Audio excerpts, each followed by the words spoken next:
I replaced my 1-year-old black and white Costco chair with, you guessed it, another Costco chair, the DPS 3D Insight Gaming Chair. And I'm going to show you how to build it.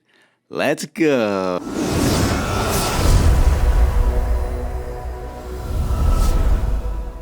So here's the box that I highly recommend you keep because you're going to need it later. Here's everything that comes in the box. Your screws and backrest, your seat, the adjustment bracket, 2 armrests, the headrest, and of course the base. Step 1 would be to open the screws package. You have screws and the Allen wrench, an instruction manual, which you can toss, wheels for the base, and finally the hydraulic height adjuster. We'll start with the base here and flip it upside down. Next we'll insert the 5 wheels into the base. You'll have to press down pretty hard, so make sure you have a good grip.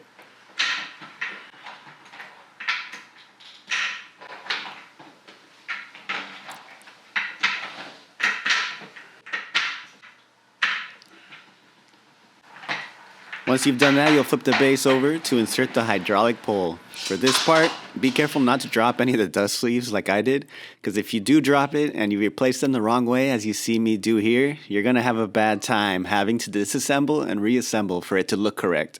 It won't damage the height adjustment, but it will look funky and not right. Here's what it's supposed to look like. Much better. After inserting the hydraulic pole comes the seat assembly. We'll flip it bottoms up and just make sure the arrows are pointing away from you.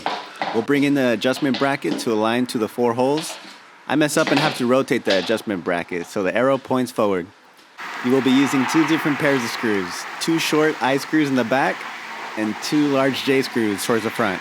Here's the parts diagram in case you've lost track of which screws are which. So I'm putting 1 I screw here in the back, and I'll just be putting the screws in by hand first. Next I'll put a longer J screw towards the front, then another J screw towards the front, and the second I screw towards the back. Next I'll tighten the 4 screws with the Allen tool, and it's always best to tighten in a crisscross manner. I finished tightening 1 I screw in the back, and now I'm tightening the 2 J screws in the front, and finally the second I screw in the back. Now we'll secure the levers in. The pull tabs should be facing outwards towards the side of the seat. That click means it's in. To secure the cable, you'll have to form the cable this way, and to secure it, you might have to swivel the secure. You'll see what I mean more clearly with the adjuster cable on the right.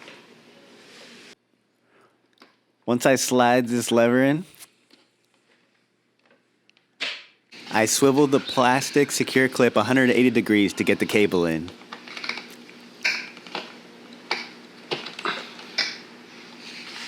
So here's what the underside should look like. I have to use a chair for this next part because I accidentally threw out the box. So make sure the arrows are facing the same way. Here I have the left armrest. It looks backwards because we are working on the chair's underside, but we're doing it correctly. So we'll screw in 3 out of 6 K-screws first by hand. These screws should be the smallest in the package. Using the Allen wrench, I finished tightening them. It is possible to slightly adjust the armrest a little bit in or out, but it doesn't make much of a difference. Next I'll put in the R for a right armrest, but again make sure the arrows are facing forward, and I'll screw by hand and tighten the last of the K-screws. Putting on the backrest is the main reason you should not throw out the box, which you could turn sideways to get more height to attach the backrest. I had to improvise here. You'll screw in the last 4 long J screws to attach the backrest. Same as the other screws, tighten in a crisscross manner. It's the best practice to ensure even pressure. The second to last step is inserting the hydraulic pole adjuster into the other side of the chair. Just slide it into the hole here and push down firmly. Finally, the last step is sliding on the headrest. For that, you just simply slide it into the 2 metal spike-looking pegs at the top. And kazam, you're done. Enjoy your new chair. If you have any questions, comment below. So I'll see you in the next video, y'all. Yeah.